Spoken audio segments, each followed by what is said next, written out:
champion. J'ai donné le nom du salon de thé Valentine, qui est le prénom de ma fille.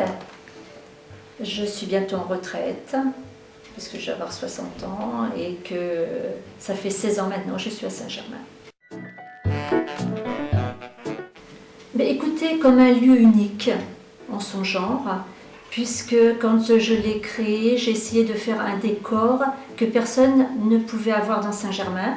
Donc des tables sur mesure, des étagères sur mesure, que je décore au fil des saisons. Et donc pour moi, c'est un petit cocon chaleureux où j'ai réussi à recevoir depuis 16 ans tellement de monde que beaucoup de personnes sont devenues des amis. Donc je considère vraiment comme un lieu unique et je pense avoir réussi le challenge que je m'étais donné il y a 16 ans.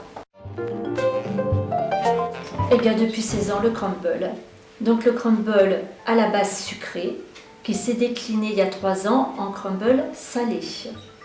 Donc il y a une autre innovation que je suis en train de tester, mais que je n'ai pas encore mis sur le marché, à savoir le cheesecake, puisque crumble cheesecake sont nos 2 spécialités. Donc là, je vais tester pour cet été le cheesecake salé.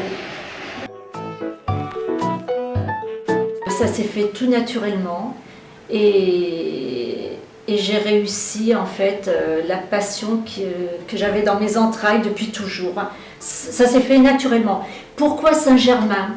En plus parce que c'est une ville historique qui est tout près de Paris, avec le stress qu'il peut y avoir dans une grande capitale comme la nôtre, la vallée de la Seine, et puis tout doucement les impressionnismes, la mer. Donc c'est vraiment la ville magique pour ouvrir un commerce. Donc, alors s'il y a une chose que je ne regrette pas dans la vie, c'est le salon de thé à Saint-Germain-en-Laye. Alors maintenant ce n'est plus un secret parce que ça a été diffusé dans des magazines régionaux. Effectivement, nous allons ouvrir sur Tokyo l'enseigne Valentine. Donc depuis 1 an et demi, c'est en cours de projet. Et au moment où je pars en retraite, donc en gros dans 1 an et demi, 2 ans, je vendrai mon enseigne à Tokyo.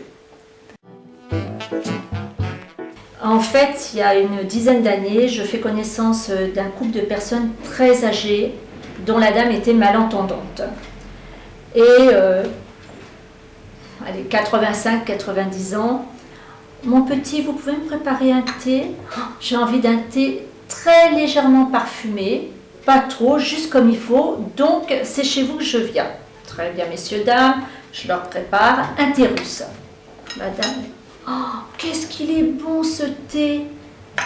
Comment s'appelle-t-il? Le thé russe, madame. Ah, dit-elle à son mari, quel drôle de nom pour un thé. Bah, j'ai dit non, c'est normal, enfin. Alors son mari lui dit, comment il s'appelle? Il s'appelle le thé utérus.